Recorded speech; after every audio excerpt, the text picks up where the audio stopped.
السلام علیکم ورحمۃ اللہ وبرکاتہ۔ الحمدللہ رب العالمین والصلاة والسلام علی رسولہ الکریم نبینا محمد وعلی آلہ وصحبہ اجمعین، اما بعد۔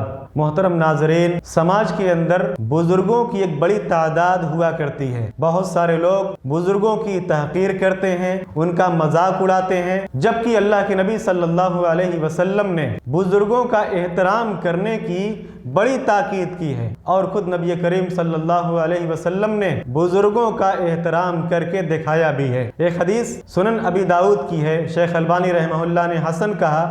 حضرت ابو موسیٰ اشعری رضی اللہ تعالیٰ عنہ راوی ہیں، بیان کرتے ہیں اللہ کے نبی صلی اللہ علیہ وسلم نے ارشاد فرمایا، ان من اجلال اللہ اکرام ذی الشیبۃ المسلم، مسلمان بزرگ کا، مسلمان بوڑھے شخص کا احترام کرنا یہ اللہ رب العالمین کی تعظیم کا حصہ ہے۔ اندازہ لگائیں کہ بزرگوں کی تعظیم کا کتنا اونچا مقام اللہ کے نبی صلی اللہ علیہ وسلم نے بیان فرمایا ہے۔